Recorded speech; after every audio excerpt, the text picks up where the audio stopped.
So, after nga nating ayusin yung mga pinamili natin guys sa palengke, eto na, si Boss Gino naman yung isuserve natin. So, bali may pasok pala yung anak ko ngayon guys. So, eto, ihahatid na siya ni Daddy Jepoy at ayun, on the way na kami sa school niya. At eto, pansin nyo naman guys, mabilisan na lang, nandito na kami. Boom! Sa school ni Boss Gino ko. So, yan, pansin nyo yung anak ko, diba? Napaka-excited na pag talagang siya'y pumapasok at ayun, kumatok na siya and boom, pinapasok na siya at may 5 blow a kiss pa siya. So ayun guys, bali may 2 hours tayo dito guys. So Daddy Jepoy nyo, alam na niya ang kanyang gagawin. Dahil nga nagmamadali tayo kanina sa palengke, hindi ko nga naibili ng mga pangangailangan ni Mami. May pinapabili siya. So eto, pumunta na lang ako sa Walter Mart para dito ko na lang bilhin yung pinapabili niya sa akin guys. So ayan guys, pansin nyo naman diba, kahit napakadami nating ginagawa sa ating tindahan, hindi pa rin nawawala yung mga daddy duties natin para kay Mami at para kay Boss Gino. So ayan diba, one of our dreams na ma-serve talaga natin sila. So kailangan ma-maintain natin sila dyan. So yung guys, bali napansin nyo naman yan, binili ko lang ng sausage at pork chop si Mami. So bali yan na rin yung binabaw niya at inaalmusal niya every morning. Kasi nga alam niyo naman, everyday laging maaga yung pasok ni Mrs. ko. So ayun guys, pansin nyo diba, kakaunti lang naman yung mga pinamili ko. So yung binabaw ni Mami at konting snacks ni Gino for school. So yan guys, nako, pansin nyo naman, Daddy Jepoy nyo, grabe. Talagang napaka-productive natin today. So ayan, napakadali lang natin dito sa Walter Mart. So after nung guys, yan, tapos na tayo magbayad. Eto, enjoying the moment dito sa escalator guys. At dahil marami pa tayong time guys, eto, pansinin nyo naman, boom, yan. Magkakape muna Daddy Jepoy nyo. Actually, meron pa tayong 1 oras dito guys. So eto, kape-kape muna tayo guys. Eto, enjoying the moment guys. Kasi nga yung mag-isa tayo, magmumuni-munit muna tayo guys. At ayan, ako, appreciating the moments guys. Yan, grabe no.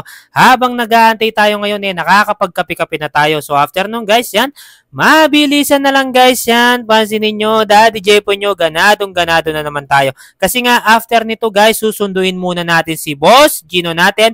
At eto na, boom, nakalabas na Boss Gino nyo. So yan, pansin nyo, buryot, diba? Sabi ng teacher niya, ayaw pa daw niyang lumabas. Pero sabi ko sa anak ko, uwi na tayo anak kasi nga marami pang gagawin si daddy mo. At ayun, mabilisan na lang guys, nandito na kami sa bahay. At ayun, dahil buryot nga, nagpakarga na yung aking anak. At after nga nung guys, yan, Daddy Jepoy nyo, hindi na siya nagpatumpik-tumpik pa para tuloy-tuloy na yung grind natin. Yan, aayusin pa natin yung mga konti nating pinamiling general merchandise kanina. So yan guys, pansin nyo, diba?